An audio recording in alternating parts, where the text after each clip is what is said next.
अस्सलाम वालेकुम दोस्तों, मैं ਤੁਹਾਡਾ ਮੇਜ਼ਬਾਨ ਮੀਆਂ ਮੁਹੰਮਦ ਅਫਜ਼ਲ ਬੱਟੂ। ਤੇ ਜਿਸ ਤਰੀਕੇ ਸਾਰੇ ਕਿਸਾਨ ਭਾਈ ਜਾਣਦੇ ਨੇ, ਕਣਕਾਂ ਦਾ ਹੁਣ ਸੀਜ਼ਨ ਆਉਣ ਵਾਲਾ ਹੈ।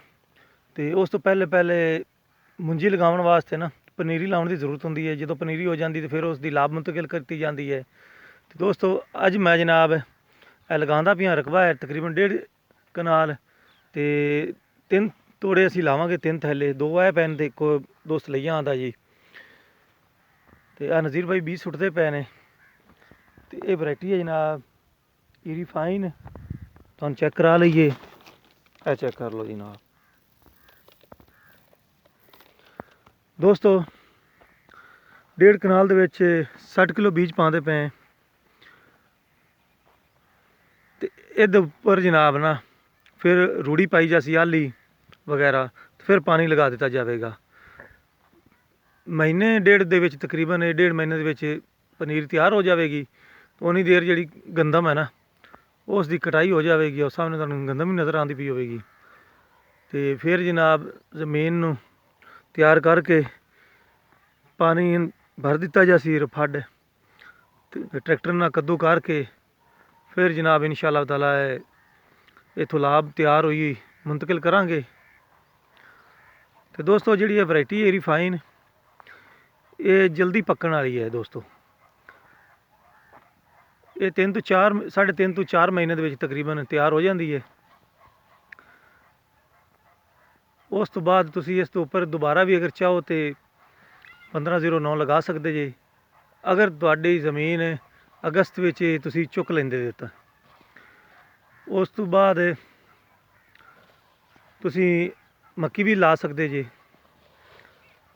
ਜਾਨਵਰ ਵਾਸਤੇ ਚਾਰਾ ਵੀ ਲਗਾ ਸਕਦੇ ਜੇ। ਉਸ ਤੋਂ ਬਾਅਦ ਤੁਸੀਂ ਗੰਦਮ ਵੀ ਲਗਾ ਸਕਦੇ ਜੇ। ਅਗਰ ਕੋਈ ਦੋਸਤ ਆਲੂ ਲਗਾਉਣਾ ਚਾਹੁੰਦਾ ਹੈ ਤਾਂ ਉਹ ਫਿਰ ਇੰਨੀ ਕੋਸ਼ਿਸ਼ ਨਾ ਕਰੇ, ਕਿਉਂਕਿ ਫਿਰ ਉਹ ਬਸ ਫੈਨ ਚੁੱਕੇ ਤੇ ਫਿਰ ਜ਼ਮੀਨ ਨੂੰ ਤਿਆਰ ਤੁਰ ਰੱਖੇ, ਪਾਣੀ ਪੂਣੀ ਲਗਾ ਕੇ, ਤਾਂ ਕਿ ਜਿਤਨੀਆਂ ਵੀ ਵਿੱਚ ਜੜੀ ਬੂਟੀਆਂ ਹੈਗੀਆਂ ਨੇ ਉਹ ਖ਼ਤਮ ਹੋ ਜਾਣ। ਤੇ ਫਿਰ ਉਸ ਨੂੰ ਅਗੇਤਰਾ ਪੂਰੇ ਟਾਈਮ 'ਤੇ ਨਾ ਆਲੂ ਲਗਾਵਣ ਜਾਂ ਕਣਕ ਲਗਾ ਸਕਦੇ ਨੇ। ਤੇ ਇਹ ਜਿਹੜੀ ਰੀਫਾਈਨ ਨੇ ਦੋਸਤੋ, ਸਾਡੇ ਇਲਾਕੇ 'ਚ ਕਾਫੀ ਇਸ ਦੀ ਮੰਗ ਹੈ। ਤੇ ਵਪਾਰੀ ਇਹਨੂੰ ਜਨਾਬ ਬੜੀ ਅੱਛੀ ਕੀਮਤ ਨਾਲ ਖਰੀਦਦਾ ਹੈਗਾ। ਪਿਛਲੇ ਸਾਲ ਤੇ ਇਸ ਦੀ 1300 ਤੋਂ 1400 ਤੱਕ ਕੀਮਤ ਰਹੀ ਹੈ। ਉਸ ਤੋਂ ਪਿਛਲੇ ਸਾਲ 1600 1700 ਤੱਕ ਵੀ ਗਏ ਨੇ ਦੋਸਤੋ। 1700 ਦਾ, 1600 ਦਾ 40 ਕਿਲੋਗ੍ਰਾਮ। ਤੇ ਪਿਛਲੇ ਸਾਲ ਅੱਜ ਤੋਂ 6 ਮਹੀਨੇ ਜਾਂ 7 ਮਹੀਨੇ ਪਿੱਛੇ ਜਾਓ ਤੇ ਇਸ ਦੀ ਕੀਮਤ 1300-1400 ਹੀ ਹੈਗੀ ਸੀ। ਤੇ ਹੁਣ ਤੁਸੀਂ ਇੱਕ ਹੋਰ ਗੱਲ ਵੀ ਮੇਰੀ ਸੁਣੋ। ਹੁਣ ਜਦੋਂ ਬੀਜ ਲਿਆਂਦਾ ਹੈ ਨਾ, ਇਹ ਬੀਜ ਦੁਕਾਨਦਾਰਾਂ ਨੇ ਜਨਾਬ ਸਾਨੂੰ ਦਿੱਤਾ ਹੈ 1700 ਦੇ 20 ਕਿਲੋ, ਮਤਲਬ 3400 ਦਾ। ਤੇ ਜਦੋਂ ਕਿਸਾਨ ਕੋਈ ਚੀਜ਼ ਖਰੀਦਣ ਜਾਂਦਾ ਹੈ ਤੇ ਜਿਤਨੇ ਵੀ ਇਹ ਹੈਗੇ ਨੇ ਤਾਜਰ ਮਾਫੀਆ, ਇਹ ਜਨਾਬ ਆਪਣਾ ਆਪਣਾ ਰੇਟ ਲਗਾਉਂਦੇ ਨੇ ਤੇ ਗੌਰਮੈਂਟ ਬਿਲਕੁਲ ਨਹੀਂ ਪੁੱਛਦੀ। ਤੇ ਜਦੋਂ ਜ਼ਮੀਂਦਾਰ ਦੀ ਵਾਰੀ ਆਉਂਦੀ ਹੈ, ਖਾਂ ਕਣਕ ਦਾ ਰੇਟ ਹੋਵੇ ਸਿੰਧ ਵਿੱਚ 2000 ਹੈ ਤੇ ਪੰਜਾਬ ਵਿੱਚ ਘੱਟ ਹੈ, ਤੇ ਮੇਰਾ ਖਿਆਲ ਹੈ ਵੀ ਇਹਨਾਂ ਨੂੰ ਹੁਕੂਮਤ ਨੂੰ ਸੋਚਣਾ ਚਾਹੀਦਾ ਵੀ ਸਿੰਧ ਕੋਈ ਪਾਕਿਸਤਾਨ ਤੋਂ ਬਾਹਰ ਤਾਂ ਨਹੀਂ ਹੈ, ਤੇ ਜ਼ਮੀਂਦਾਰਾਂ ਦਾ ਖਿਆਲ ਕੀਤਾ ਜਾਵੇ। ਆਏ ਰੋਜ਼ ਖਾਦਾਂ ਦੀ ਕੀਮਤਾਂ, ਜਿਸ ਤਰੀਕੇ DAP ਹੁਣ 6000 ਨੂੰ ਅੱਪੜ ਗਈ ਹੈ, ਤਕਰੀਬਨ 6000 ਦੇ ਨਜ਼ਦੀਕ ਹੈ ਦੋਸਤੋ। ਇਸੇ ਤਰੀਕੇ ਯੂਰੀਆ ਵੀ ਮਹਿੰਗੀ ਹੈ, ਸਾਰੀਆਂ ਖਾਦਾਂ ਹੀ ਮਹਿੰਗੀਆਂ ਨੇ, ਦਵਾਈਆਂ ਵੀ ਮਹਿੰਗੀਆਂ ਹੈਗੀਆਂ ਨੇ। ਤੇ ਹਕੂਮਤ ਨੂੰ ਸੋਚਣਾ ਚਾਹੀਦਾ ਕਿਸਾਨ ਦੇ ਹਾਲ ਦੇ ਬਾਰੇ। ਤੇਲ ਆਏ ਰੋਜ਼ ਮਹਿੰਗਾ ਹੁੰਦਾ ਜਾਂਦਾ ਹੈ। ਤੇ ਇਹ ਜਿਹੜੀ ਮੁੰਜੀ ਹੈ, ਇਹਦਾ ਤਾਂ ਦਾਰੋ ਮਦਾਰ ਹੀ ਜ਼ਿਆਦਾਤਰ ਟਿਊਬਵੈੱਲਾਂ 'ਤੇ ਹੈ, ਕਿਉਂਕਿ ਇਹਨੇ ਜ਼ਿਆਦਾ ਪਾਣੀ ਲੈਣਾ ਹੁੰਦਾ ਹੈ। ਤੇ ਪਾਣੀ ਵਾਸਤੇ ਫਿਰ ਸਾਨੂੰ ਟਿਊਬਵੈੱਲ ਚਲਾਉਣੇ ਪੈਂਦੇ ਨੇ। ਤੇ ਡੀਜ਼ਲ ਦਾ ਰੇਟ ਦਾ ਵੀ ਤੁਹਾਨੂੰ ਪਤਾ ਹੈ ਕਾਫੀ ਜ਼ਿਆਦਾ ਹੈ। ਹਕੂਮਤ ਨੂੰ ਚਾਹੀਦਾ ਕਿਸਾਨਾਂ ਨੂੰ ਕੋਈ ਰਿਲੀਫ ਦਿੱਤਾ ਕਰੇ। ਤਾਂ ਇੱਕ ਹੋਰ ਮੈਂ ਗੱਲ ਕਰਨਾ, ਜਿਹੜੀ ਇਹ ਸਬਸਿਡੀ ਵਾਲਾ ਡਰਾਮਾ ਹੈਗਾ ਸੀ, ਉਹ ਪਿਛਲੇ ਜਦੋਂ ਕਣਕ ਦੀ ਬਿਜਾਈ ਹੋਈ ਸੀ, ਕਾਫੀ ਦੋਸਤਾਂ ਦੇ ਟੋਕਨ ਨਿਕਲੇ ਸਨ, ਲੇਕਿਨ ਕਿਸੇ ਦਾ ਇੱਕ ਵੀ ਪਾਸ ਨਹੀਂ ਹੋਇਆ। ਤਾਂ ਪਤਾ ਨਹੀਂ ਟੋਕਨ ਟੈਕਸ ਵਾਲੀ ਜਿਹੜੀ ਹੈਗੀ ਹੈ, ਉਹ ਕੌਣ ਖਾ ਗਈ ਸਬਸਿਡੀ, ਕੌਣ ਖਾ ਗਿਆ ਜਨਾਬ। ਉਹ ਹਕੂਮਤ ਦੇ ਕਿਹੜੇ ਨੁਮਾਇੰਦੇ, ਕਿਹੜੇ ਵਜ਼ੀਰ ਹੈਗੇ ਨੇ ਜਿਨ੍ਹਾਂ ਨੇ ਸਬਸਿਡੀ ਕਿਸਾਨਾਂ ਨੂੰ ਦਿੱਤੀ ਹੋਈ ਖਾ ਗਏ ਨੇ। ਤੇ ਕਾਫੀ ਦੋਸਤਾਂ ਕੋਲ ਜਨਾਬ ਟੋਕਨ ਟੈਕਸ ਜੋ ਹੈ, ਉਹ ਟੋਕਨ ਜੋ ਵਿੱਚੋਂ ਨਿਕਲਦੇ ਨੇ ਖਾਦਾਂ ਵਿੱਚ, DAP ਦੇ ਵਿੱਚ 500 ਵਾਲਾ ਟੋਕਨ, ਤੇ ਸਪਰੇਅ ਵਾਲਿਆਂ ਵਿੱਚ 200-300 ਵਾਲਾ, ਉਹ ਸਾਰਿਆਂ ਦੇ ਕੋਲ ਮੌਜੂਦ ਨੇ। ਤੇ ਅਫਸੋਸ ਕਿਸੇ ਦਾ ਵੀ ਪਾਸ ਨਹੀਂ ਹੋਇਆ ਦੋਸਤੋ। ਜਿਤਨੀਆਂ ਵੀ ਹਕੂਮਤਾਂ ਆਈਆਂ ਨੇ ਕਿਸਾਨ ਦੇ ਹੱਕ ਵਿੱਚ ਬਹੁਤ ਹੀ ਘੱਟ ਸੋਚਿਆ ਜਾਂਦਾ ਹੈ, ਬਹੁਤ ਹੀ ਘੱਟ ਸੋਚਿਆ ਜਾਂਦਾ ਹੈ। ਤੇ ਅਫਸੋਸ ਹਾਂ ਨਜ਼ੀਰ ਭਾਈ ਤੂੰ ਗੱਲ ਪੁੱਛਣੇ ਨਜ਼ੀਰ ਭਾਈ ਕੀ ਕਹਿਣਾ ਚਾਹੁੰਦੇ ਨੇ? ਜੀ ਨਜ਼ੀਰ ਭਾਈ ਤੁਸੀਂ ਕੋਈ ਗੱਲ ਕਰ ਰਹੇ ਹੋ, ਦੱਸੇ। ਬਾਤ ਇਹ ਕਰ ਰਹੇ ਵੀ ਦਵਾਈ ਉਸੀ ਹਾਂਜੀ ਫੁੱਲ ਕੀਮਤ ਹੋ ਜਾਸੀ ਲੈ ਲੈ ਸਣ। ਦੁਬਾਰਾ ਆਰਾਮ ਨਾਲ ਦੱਸਿਓ, ਮੇਰੇ ਵੱਲੇ ਵੇਖਦੇ ਤੇ ਤਾਂ। ਮੈਂ ਪਿਆ ਨਾ ਵੀ ਦਵਾਈ ਦੇ ਸਣ, ਰਸੀਦ ਵੀ ਲੈ ਲੈ ਸਣ, ਕੋਈ ਉਹਦਾ ਹੱਲ ਨਹੀਂ ਹੋਣਾ, ਪੈਸੇ ਜ਼ਿਆਦਾ ਲੈ ਲੈ ਸਣ। ਉਸ ਤੋਂ ਬਾਅਦ ਉਹਦਾ ਅਮਲ ਨਹੀਂ ਸਹੀ ਰਿਜ਼ਲਟ ਨਹੀਂ ਲਿਖਣਾ, 2 ਨੰਬਰੀ ਦਵਾਈ ਉਸੀ ਬਾਅਦ ਕਿਤੇ ਪੁੱਛਿਆ ਵੀ ਗਿਆ ਤੇ ਆਸਰ ਯਾਰ ਅਸਾਂ ਸਹੀ ਦਿੱਤੀ ਆ, ਸਾਡੇ ਕਿਤੇ ਹੋਰ ਬੰਦੇ ਪਰਚੀ 'ਚ ਕੱਟੀ ਆ ਬਿੱਲ। ਇਹ ਜਿਹਾ ਹਾਲਾਤ ਹੈ। ਇੱਕ ਨੰਬਰ ਦਵਾਈ ਹੋਣੀ ਚਾਹੀਦੀ ਹੈ ਤਾਂ ਹਕੂਮਤ ਨੂੰ ਸੋਚਣਾ ਚਾਹੀਦਾ ਜਿੰਦੀ ਚਿੱਟ ਲੱਗੀ ਹੋਈ ਆ ਉਹ ਪੂਰਾ ਰਿਜ਼ਲਟ ਦੇਵੇ। ਜੀ ਦੋਸਤੋ, ਜਿਸ ਤਰੀਕੇ ਨਜ਼ੀਰ ਭਾਈ ਦਾ ਕਹਿਣਾ ਹੈ, ਅਗਰ ਕਿਸਾਨ ਕਿਸੇ ਦੁਕਾਨਦਾਰ ਤੋਂ ਕੋਈ ਚੀਜ਼ ਵੀ ਲਿਆਂਦਾ ਹੈ, ਖਾ ਬੀਜ ਲਿਆਂਦਾ ਹੈ ਜਾਂ ਲਿਆਂਦਾ ਹੈ ਦਵਾਈ ਲਿਆਂਦਾ, ਸਪਰੇਅ ਵਗੈਰਾ ਲਿਆਂਦਾ ਹੈ, ਉਹ 2 ਨੰਬਰ ਨਿਕਲਦੀ ਹੈ ਨਾ, ਤੇ ਉਹਨਾਂ ਦੇ ਕੋਲ ਪਰਚੀ ਹੋਣ ਦੇ ਬਾਵਜੂਦ ਕੋਈ ਵੀ ਦੁਕਾਨਦਾਰ ਉਸ ਦਾ ਜ਼ਿੰਮੇਵਾਰੀ ਕਬੂਲ ਨਹੀਂ ਕਰਦਾ। ਉਹ ਤਾਂ ਸਾਡੇ ਕਿਸੇ ਹੋਰ ਬੰਦੇ ਨੁਮਾਇੰਦੇ ਕੱਟ ਦਿੱਤੀ ਹੈ।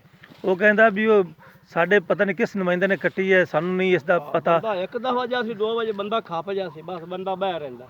ਤੇ ਉਹ ਕਹਿੰਦਾ ਵੀ ਬੰਦਾ ਇੱਕ ਵਾਰੀ ਜਾਵੇ 2 ਮਰਤਬਾ ਜਾਵੇ, ਤੇ ਮੇਰਾ ਖਿਆਲ ਹੈ ਵੀ ਬੰਦਾ ਅਫੋਰਡ ਹੀ ਨਹੀਂ ਕਰ ਸਕਦਾ ਬਾਰ-ਬਾਰ ਦੁਕਾਨਦਾਰ ਕੋਲ ਫੇਰੇ ਮਾਰੇ। ਤੇ ਹਕੂਮਤ ਇਸ ਦੇ ਵਿੱਚ ਜ਼ੀਰੋ ਹੈ, ਹਕੂਮਤ ਜ਼ੀਰੋ ਹੈ ਕਿਸਾਨ ਨੂੰ ਹੈਲਪ ਕਰਨ ਵਾਸਤੇ। ਤੇ ਹਕੂਮਤ ਨੂੰ ਚਾਹੀਦਾ ਵੀ ਪਾਕਿਸਤਾਨ ਦੇ ਵਿੱਚ ਜਿੰਨੀਆਂ ਵੀ ਦਵਾਈਆਂ ਇਹਨੂੰ ਅਗਰ 2 ਨੰਬਰ ਆਉਂਦੇ ਕੋਈ ਦੁਕਾਨਦਾਰ ਵੇਚਦਾ ਇਹਨਾਂ ਨੂੰ ਸਖਤ ਸਜ਼ਾ ਦਿੱਤੀ ਜਾਵੇ। ਅਗਰ ਕੋਈ ਡੀਲਰ ਹੈ ਜਾਂ ਕੋਈ ਵੀ 2 ਨੰਬਰੀ ਕਰਦਾ ਕਿਸਾਨਾਂ ਨਾਲ, ਜਿਹੜਾ ਕੋਈ ਲੀਟਰ ਜਾਂ ਥੈਲੀ ਲੈਂਦਾ ਹੈ ਪੈਸੇ ਤਾਂ ਬੰਦਾ ਉਹਲੇ ਪੂਰੇ ਦੇਦਾ ਜਾਂ ਉਹਲੇ ਘਾਟ ਤੇ ਕੋਈ ਨਹੀਂ ਲੈਂਦੇ, ਲੇਕਿਨ ਜਿਲੇ ਬਾਅਦ ਤੇ ਜਿਲੇ ਕੋਈ ਜੈਸਾ ਉਹਦੀ ਉਸੇ ਉਹ ਨਹੀਂ। ਨਜ਼ੀਰ ਭਾਈ ਕਹਿੰਦਾ ਪਿਆ ਹੈ ਵੀ ਜਦੋਂ ਅਸੀਂ ਕੋਈ ਦਵਾਈ ਲੈਣ ਜਾਂਦੇ ਹਾਂ ਜਾਂ ਖਾਦ ਜਾਂ ਸਪਰੇਅ ਪੂਰੀ ਪੇਮੈਂਟ ਕਰਨੇ ਹੈ, ਤੇ ਅਗਰ ਉਹਦੇ ਵਿੱਚ ਕੋਈ ਖਰਾਬੀ ਆਉਂਦੀ ਹੈ ਤੇ ਅਗਰ ਇਸ ਦੁਕਾਨਦਾਰ ਕੋਲ ਚਲੇ ਜਾਂਦੇ ਤਾਂ ਫਿਰ ਦੁਕਾਨਦਾਰ ਸਿੱਧੇ ਮੂੰਹ ਨਾਲ ਗੱਲ ਵੀ ਨਹੀਂ ਸੁਣਦਾ। ਜਾਂ ਤੂੰ ਲੈ ਪੈਸੇ ਖੋਟੇ ਲੈ ਲਵਣ। ਤੇ ਨਜ਼ੀਰ ਭਾਈ ਕਹਿ ਰਿਹਾ ਜਾਂ ਤਾਂ ਫਿਰ ਉਸ ਵਕਤ ਪੈਸੇ ਜਿਹੜੇ ਨੇ ਉਹ ਖਰੇ ਨਹੀਂ ਹੁੰਦੇ, ਖੋਟੇ ਉਹ ਹੁੰਦੇ, 2 ਸਾਡੇ ਨੰਬਰੀ ਹੁੰਦੀ। ਅਸਲ ਪੈਸੇ ਨਹੀਂ ਹੁੰਦੇ। ਕੀ ਚੱਕਰ ਹੈ, ਪੈਸੇ ਤਾਂ ਸਾਡੇ ਅਸਲ ਹੀ ਹੁੰਦੇ ਨੇ, ਤੇ ਅਸੀਂ ਕਿਹੜੇ ਉਹਨਾਂ ਨੂੰ ਖੋਟੇ ਪੈਸੇ ਦੇਣੇ ਹੈ। ਤੇ ਲੇਕਿਨ ਸਾਨੂੰ ਚੀਜ਼ਾਂ ਖੋਟੀਆਂ ਲੱਭ ਜਾਂਦੀਆਂ ਨੇ। ਮੁਸਲਮਾਨੀ ਤਰੀਕਾ ਵਰਤਣ, ਇਮਾਨਦਾਰੀ ਵਰਤਣ, ਤੇ ਅੱਲਾਹ ਤਾਲਾ ਤਾਂ ਹਰ ਸ਼ੈ ਦਿੰਦਾ ਵਾ ਬੰਦੇ ਨੂੰ। ਜੀ ਨਜ਼ੀਰ ਭਾਈ ਇੱਕ ਹੋਰ ਤੁਸੀਂ ਗੱਲ ਕਰ ਰਹੇ ਇੱਕ ਸੀ। ਪੈਕੇਜ ਹੋਰ ਦੇਸਣ ਦੇ ਅੱਛਾ ਰਮਜ਼ਾਨ ਸ਼ਰੀਫ ਦਾ। ਅੱਛਾ ਮਾਸ਼ਾਅੱਲਾ ਰਮਜ਼ਾਨ ਸ਼ਰੀਫ ਆਉਂਦਾ ਵਾ, ਰੋਜ਼ੇ ਆਉਂਦਾ ਵਾ, ਚੀਜ਼ਾਂ ਦੇਸਣ ਜਲਦੀ ਕਰੋ, ਭਾਵੇਂ 1 ਨੰਬਰ ਕਰ ਦੇਸਣ 2 ਨੰਬਰ ਹੋਰੀ ਆਸ ਨਮਾਜ਼ ਪੜ੍ਹਨ ਜਾਣਾ ਟਾਈਮ ਹੋ ਗਿਆ, ਚਾਓ ਭਾਵੇਂ 2 ਨੰਬਰ ਲੈ ਲਓ ਭਾਵੇਂ 1 ਨੰਬਰ, ਇਸ ਤੇ ਵੀ ਕੋਈ ਅਮਲ ਚ ਕਰਨ, ईमानदारी बरतन, मुसलमानी तरीका बरतन, अल्लाह ताला तो मंगण। मतलब बई समान 2 नंबर देवणगे ते या अजान सुनणगे ते फौरी मसीह ते भज्जणगे। भज्जण ते चाल भी असीं तो जांदे पे। अच्छा मतलब बई उधर भी पूरे ने ते इधर भी पूरे भी। मंडी ते उसी चीज तो नमाज पढ़ ते उठण दे एका कार ते उठण दे भी इस उत्ते जिन्स नहीं लेनी नहीं अज भावें कोई लवे। अच्छा जी गल्ला मंडी की गल कर रहे हो? हाँ जी गल्ला मंडी तुसी एवें ही वाकई एवें वो की करते हैं? जिन्स ले जासा है हाँ। बंदा तो किराया बाड़ा बाहर जमा से पड़दा है। अच्छा घरी तो लिया नहीं सकदा दोबारा किराया पैंदा है उत्थे वो नमाज पढ़ दे जासन। अच्छा ते उत्थे बोली लासन हां इकट्ठे होते आसन ते बोली लासन ना तो मैदा उसी बे दूसरा चीज नहीं लेनी। बोली किस तरीके लगाते हैं? बोली एवें लास काने गाल का दुइया लास बास इस तरीके बोली हो जाए ते ਤੁਹਾਨੂੰ पता नहीं चलता भी की गल कीती ने? सानू कोई पता नहीं चलता। ਤੁਹਾਨੂੰ फिर किसे पता चलता भी? सानू उले पता लगदा जिसे उसे जिले आर्थ भी कटीज जांदी सारा कोई बंदा उले पिटदा भी मेरे नाल हो की गया मेरे नाल हो हां गया। मेरे नाल भी हो गई वाकई है। मैं दोस्तों जिस तरीके नज़ीर भाई अपने मसैल दस रहे हैं ना, हुकूमत ਨੂੰ ਵੀ ਚਾਹੀਦੀ ਹੈ ਇਸ ਤੇ ਥੋੜੀ ਜਿਹੀ ਤਵੱਜੋ ਦੇਵੇ ਤੇ ਇਹ 2 ਨੰਬਰੀਆਂ ਖਤਮ ਹੋਣੀਆਂ ਚਾਹੀਦੀਆਂ ਤੇ ਸਾਡੇ ਤਾਜਰਾਂ ਨੂੰ ਵੀ ਮੁਸਲਮਾਨਾਂ ਵਾਲਾ ਰਵੱਈਆ ਅਖਤਿਆਰ ਕਰਨਾ ਚਾਹੀਦਾ ਹੈ, ਨਾ ਕਿ ਨਮਾਜ਼ ਅੱਜ ਸਭ ਕੁਝ ਕੀਤੀ ਜਾਂਦੇ ਨੇ ਤੇ ਅੱਛੀ ਬਾਤ ਕਰਨਾ ਵੀ ਚਾਹੀਦਾ ਹੈ ਤੇ ਲੇਕਿਨ ਆਪਣੇ ਮੁਸਲਮਾਨ ਭਾਈਆਂ ਨੂੰ 2 ਨੰਬਰ ਚੀਜ਼ਾਂ ਨਾ ਦੇਵਣ ਤੇ ਆ ਜਿਹੜੀ ਕੰਨ ਵਿੱਚ ਬੋਲੀਆਂ ਹੁੰਦੀਆਂ ਨੇ ਨਾ ਕਿਸਾਨਾਂ ਦੀ ਜਿਨਸ ਦਾ ਉਹ ਵੀ ਖਿਆਲ ਕਰਨ ਤੇ ਬਾਕੀ ਜਿਹੜੀ ਹੈ ਸਬਸਿਡੀ ਖਾ ਗਈ ਹੈ हुकूमत या वजीर तो वह भी मेहरबानी करके डायरैक्ट किसानों को सबसिडी वाला ड्रामा ना दिता जाए तो हर चीज़ जी है ना वो सस्ती की जाए, खास करके खाद वगैरह दी है सारी। तो हुण मैं तुहाडे सारे दोस्तों की इजाज़त चाहना, तुहाडा मेज़बान मियां मोहम्मद अफजल भट्टू। अल्लाह हाफिज़। पाकिस्तान जिंदाबाद।